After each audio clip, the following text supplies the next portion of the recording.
Os materiais podem ser encontrados em 3 estados de agregação: sólido, líquido e gasoso. Um ótimo exemplo disso é a água, onde é bem comum presenciarmos ela nos seus 3 estados.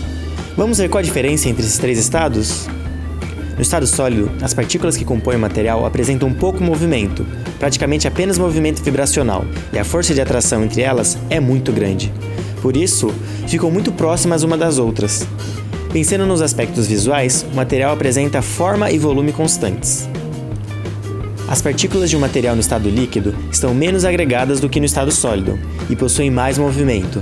Essa atração menor e maior movimento das partículas possibilita maior fluidez, típica do estado líquido.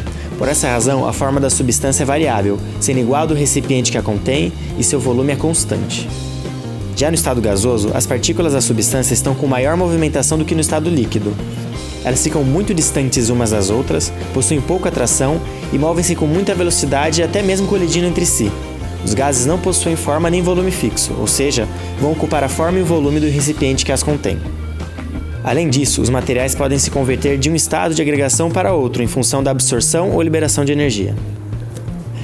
Quando o material se converte do estado sólido para o líquido, classificamos esse processo como fusão, do líquido para o gasoso, vaporização, do gasoso para o líquido, condensação, ou liquefação também, e do líquido para o sólido, solidificação. É possível também a conversão direta do estado sólido para o gasoso, chamada de sublimação, e do estado gasoso para o sólido, ressublimação. É importante considerar que quanto maior a movimentação das partículas, mais energia é necessária. Portanto, os processos que caminham no sentido de maior movimentação das partículas são classificados como endotérmicos. Absorvem energia na forma de calor para realizar essas conversões no estado, enquanto que as conversões que caminham no sentido de menor movimentação das partículas são classificadas como exotérmicas, liberam energia nas conversões de estado. É importante lembrar que a vaporização representa a conversão do estado líquido para o gasoso. Porém, ela pode ocorrer em 3 formas distintas. A evaporação, que geralmente está associada a fenômenos naturais, como secagem da roupa, água evaporando na rua após a chuva. Esse fenômeno ocorre de forma gradual, lenta e em uma temperatura abaixo da temperatura de ebulição do material.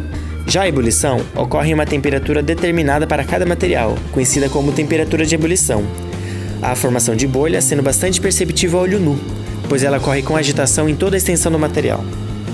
Por último, há a calefação, uma vaporização muito mais rápida que as 2 anteriores. Ocorre quando um líquido entra em contato com a superfície que apresenta uma temperatura acima da temperatura de ebulição do material. E a conversão ocorre de forma imediata. Esse fenômeno é observado ao colocarmos um bife na chapa, por exemplo. Ele faz aquele barulhinho, indicando a conversão de estado de forma imediata. E você sabe a diferença entre as palavras substância e mistura? Substância é quando o material apresenta um conjunto de propriedades bem definidas, como por exemplo densidade, temperatura de fusão e ebulição. Por essa razão, é possível identificar ou diferenciar substâncias por meio dessas propriedades. Já a mistura é constituída por 2 ou mais substâncias, não apresentando propriedades físicas bem definidas. A densidade, temperatura de fusão e ebulição variam em função das quantidades de cada substância presente na mistura. Essa diferença entre substância e mistura pode ficar bem clara quando analisamos suas temperaturas de fusão e ebulição em gráficos de mudança de estado físico. Esses gráficos são montados com a temperatura em graus Celsius no eixo Y e o tempo no eixo X. Considerando um sólido aquecido, ou seja, um processo endotérmico, devemos ver inicialmente o seguinte perfil no gráfico, uma reta crescente. Afinal, quanto mais calor o sólido receber, maior será sua temperatura. Isso tanto para a substância quanto para a mistura. Agora, é no momento em que ocorre a fusão é que percebemos a diferença entre as duas.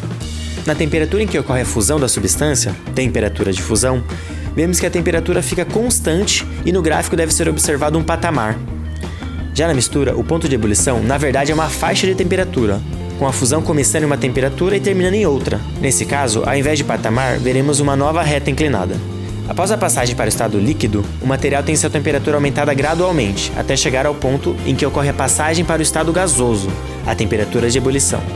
Na substância, veremos um segundo patamar, pois a temperatura também é constante nessa mudança de estado.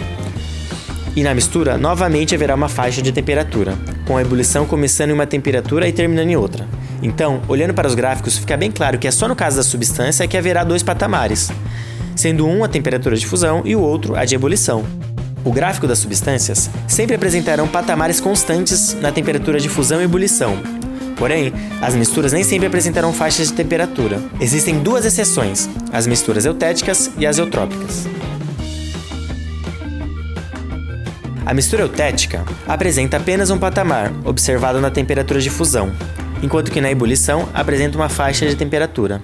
Já a mistura eutrópica apresenta um único patamar na temperatura de ebulição e uma faixa de temperatura no processo de fusão. Resumindo, vimos os diferentes estados físicos da matéria, e que eles são definidos pela agregação e agitação de suas partículas. Os processos de mudança de estado físico podem ser endotérmicos, com absorção de energia, ou exotérmicos, com liberação de energia. Também vimos a definição de substância e mistura, e que podemos diferenciá-las através de seus gráficos de mudança de estado físico, observando quantos patamares há no gráfico.